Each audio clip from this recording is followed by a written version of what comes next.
On March the 28th, a devastating 7.9 magnitude earthquake struck Myanmar. Fast. In 4 hours after the earthquake happened, they were packing. They know. Among the first responders were Chinese search and rescue teams and my colleague Cen Ziyuan, who rescheduled her work, rushed to the epicenter, and witnessed firsthand the race against time, the heat, and decay. 3 days after, just because the high temperature, the smell is so strong. All the rescuers. In this special deep dive episode, Cen shares her journey through rubble and resilience alongside the rescuers. It's Sunday, April 6th. So I was actually on my way to cover my last story on China Coast Guard, and I read on the news that the earthquake happened because covering breaking news is one of my beat. So I asked my producer if I can come back to Beijing and then get ready to head to Myanmar.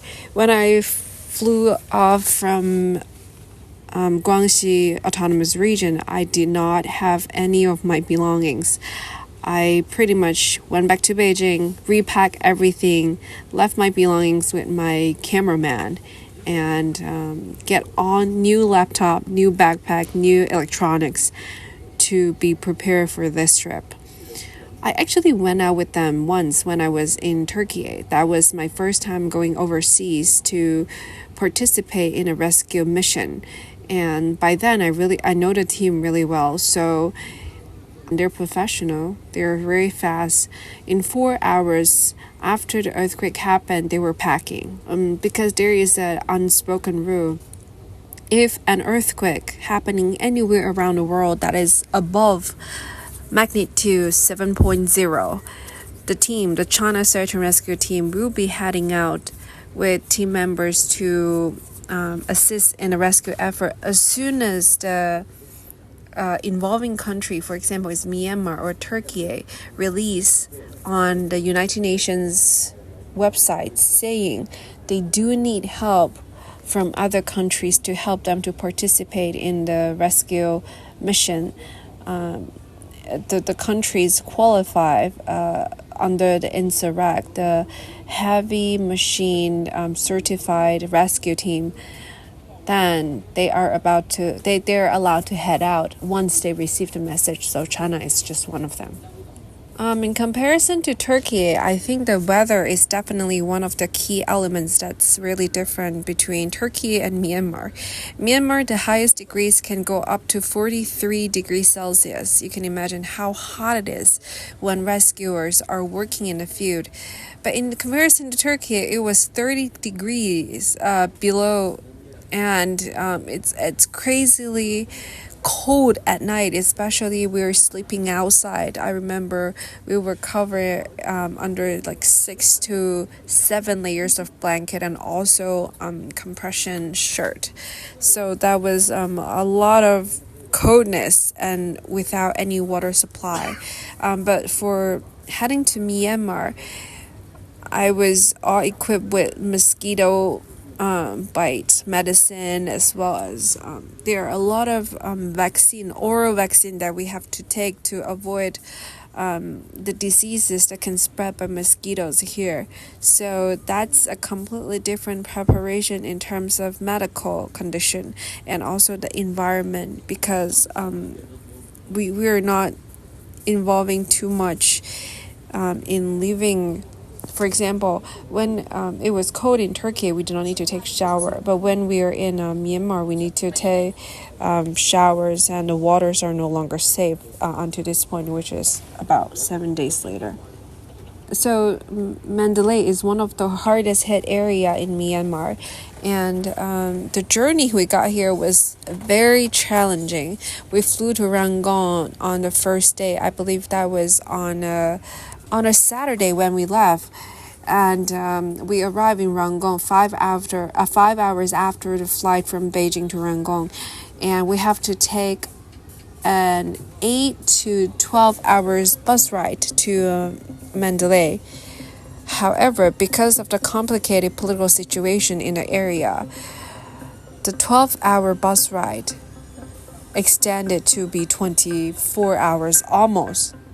I believe it's 18 to 20 hours, not fully 4 hours, but it feels like that. So it wasn't a smooth journey at all, and it took us way much longer than we are supposed to be, and we were supposed to be.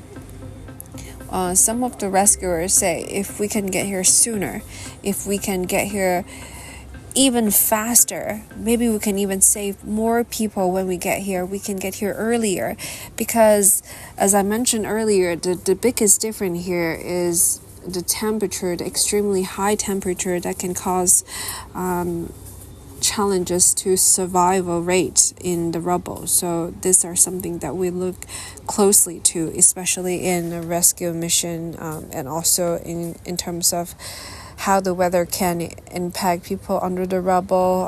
For rescuers carry out a mission, I repeatedly mention hot weather is just because I found a routine now. For example, from morning to noon, it's okay to work, but from noon to about 4 p.m. local time, you can barely survive out there. You have to find a shade, to be under the trees or be somewhere that's cooler so that you can battle the hot weather, because I believe the highest we saw when we were here was about 45 degrees Celsius. So it's not an easy temperature to battle with, especially rescuers need to fight against the clock to work, to drill, to knock on board to see if there are survivors underneath the rubble. So that was really challenging. When we arrived in Mandalay, it wasn't like how we imagined. We're not saying it's okay, it's good, but when I was in Turkey, if we go into the city, it's piles of rubbles everywhere. But when we arrived in Mandalay, most of the buildings are actually standing, because when we were on the bus, experts say majority of the housing in Mandalay are like the housing in suburban areas in China, Guangdong province, or in Yunnan province, or in Guangxi autonomous region. They are mostly 2 to 4 floor building, but the most impacted buildings are actually apartment buildings. They are like 11th floor and even taller than that. The damage from the earthquake was... I'm not like a building professional, but I talked to experts. They say it's also those sandwich and annealing, which means it's slide off from one side. Like part of the building is still standing, the other side completely fell off. And that was how the building actually looked like. They are either like kneeling on the ground or being sandwiched, meaning it's smashed from top to bottom, or it's one side still standing but other side is tilted. Beyond broken buildings and blistering heat, the deepest scars of this mission were invisible. Searching for survivors meant confronting the unbearable, the metallic scent of crushed concrete mixing with the smell of death. For rescuers and journalists, these moments may have left memory deeper than any fatigue or mosquito bite. I think the post-disaster scene that struck me the most was the smell of the body. It might sound really weird, but it wasn't hitting me when I was in Turkey because the temperature is so low. So it wasn't like really coming to you as strong as where we were right now.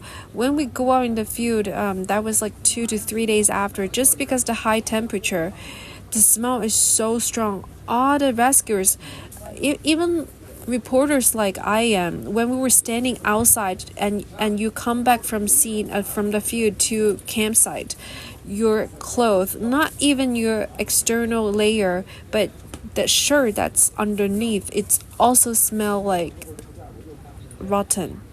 That was how strong the smell is. So with that strong of sense that you feel on the scene, you can know pretty much water supply and also other related system that support the city can be impacted because they are not responding fast enough to handle this. when we arrived on Sunday, that was 2 days after the earthquake happened, we already experienced rush hour in the city. So the first impression is quite different from what we have expected. For example, we thought the city is completely in ruins. No, it's not. Most of the buildings are still standing. People are still still follow their daily routine. The only impacted are, like, for example, hotels or apartments. Those families are impacted the most, but in terms of others, I believe it still goes in a normal order. So and also you have to consider the religion background of the country. They believe in Buddhism, so they're more modest, they're quiet, they pray when they see the disaster, and it's less of a struggle. Sometimes they will fight on a scene. It's that local rescuer wants to head inside, but they don't have the equipment to rescue the survivor. So if, for example, when China Search and Rescue Team is drilling, they might stop them for entering the scene, but they say they want to help their citizens or residents, and if, like, we stop them, they're not happy about it. But that was a very minor sin. When we communicate, they were fine with it, as long as they coordinate the assembly line of transporting them to go out. China Search and Rescue Team basically head out every day to rescue, to find people who said their family members might trap inside, or find any clue that they can potentially respond it to drill a hole to let the family see their family members, or trying to see if there's any clue inside, to knock on boards that might press on the survivors to check if there's any voice inside. So they're going street by street to see if people need help or what help they can offer, especially in terms of rescue. They need to really go through pretty much most of the collapsed building in the city, and that was part of the hard work that they have to do to really eliminate any spot that they might have missed. I think the techniques are quite common, because insurrect means the team has capability to operate heavy machine, which is certified by the United Nations. So China has two teams, China Search and Rescue Team and also China International Search and Rescue Team, are both certified as well as capable of using heavy equipment to operate and to carry out rescue mission. This equipments are not high tech. They're like drills. They can cut through concrete, and those are some of. And also the machine can go up as big as you think of. That they can come handy, as well as small ones, to limit the damage to concrete or walls, so that it won't cause any injury to the person inside. So it really depends on the scene and what tools they try to use. We have volunteers from the Chinese embassy to help them on the scene, to be translators. So the Chinese embassy in Myanmar is offering great help. As one of the few international rescue forces and even fewer foreign media on the ground, China's presence became a lifeline. Local volunteers bridged language gaps, while survivors greeted every Chinese aid shipment with muted relief. This mission did more than save lives. It revealed China's growing leadership in global disaster response. People know that you are coming to help them. So near our campsite, there are groups of volunteers helping out in the kitchen. Also, groups of volunteers stationed in front of our gate, just to make sure that when we head out in the city to carry out the operation, there is someone with us. for example, when we go to talk to the survivors in the hospital, in the Mandela Hospital today, and a volunteer was with us to make sure that we got the information that we needed and we can have our reporting go smoothly. So people are really appreciating the help from China Search and Rescue Team. The China teams I'm mentioning here also include non-governmental organizations from, for example, the RAM Rescue Union, Shenzhen Volunteer Foundation. They were all here. Some of them have already returned to China, but when people know that the Chinese rescuers are here, people are here to save their families. So these are the sentiment that's being passed here. And the most word that I've heard since the first day we've been here is thank you, 谢谢. So I think that's something that has kept the rescuer spirit up.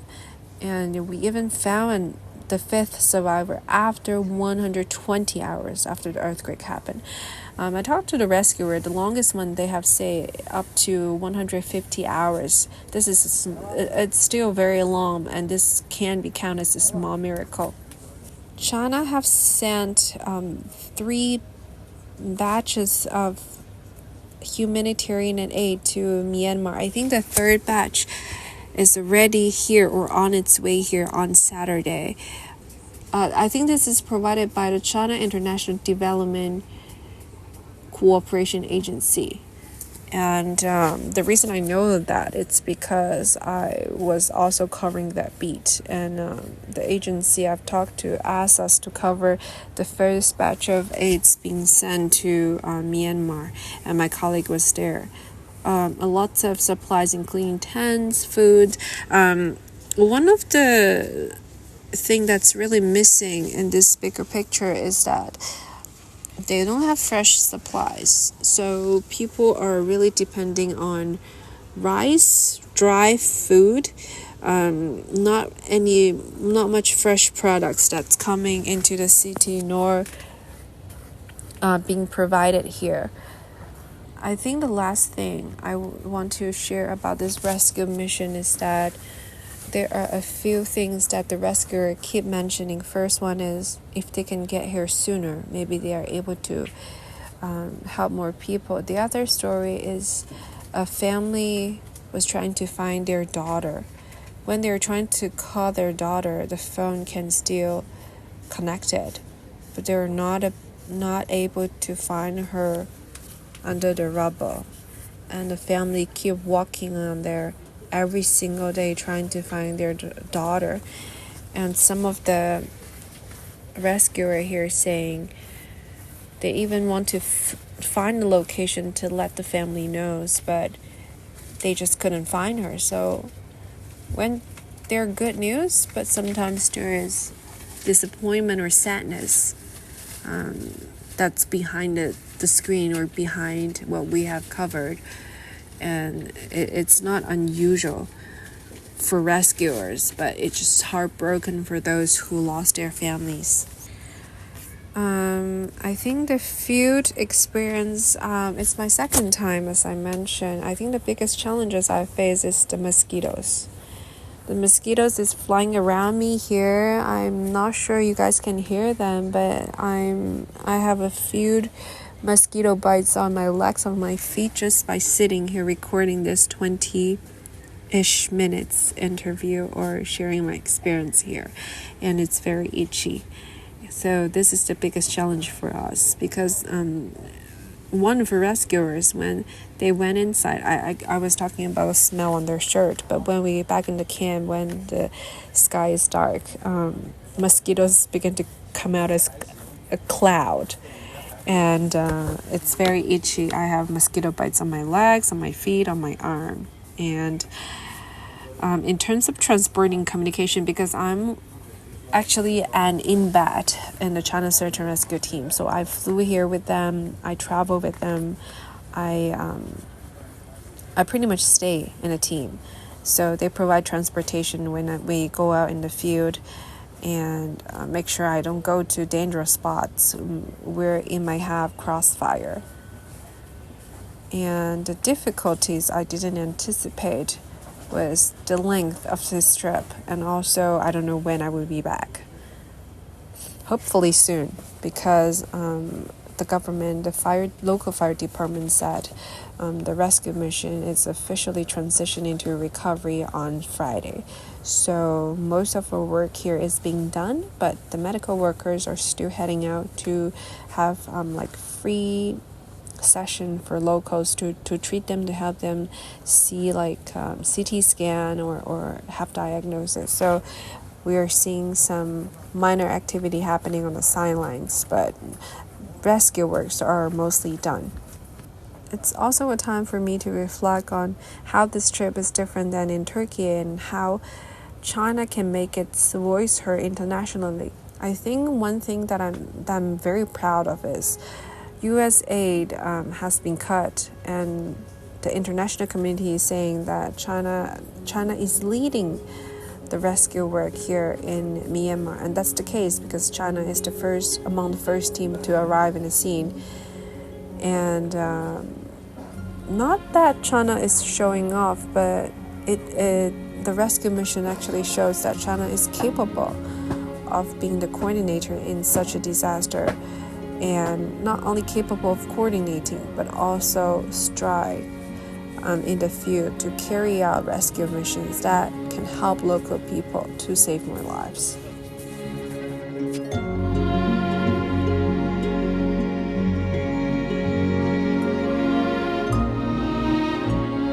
The 7.9 magnitude earthquake has so far claimed at least 3,400 lives and left nearly 5,000 injured. While search efforts are transitioning to recovery, the true test begins, rebuilding not just collapsed buildings, but broken communities. For Myanmar, the road ahead is long. For the rest of the world, this disaster serves as a reminder that in moments of crisis, humanity's response defines us far more than the catastrophe itself. And this brings us to the end of this episode of Deep Dive. If you enjoyed what you just heard, don't forget to follow us on your podcast platforms. Just search for Deep Dive. You can also leave a comment to let us know what you want to learn about China and beyond. This episode is brought to you by me, Li Yunqi, and my colleagues Zhang Zhang and Qi Zhi. Special thanks to CGTN reporter Cen Ziyuan. I'll see you in the next one.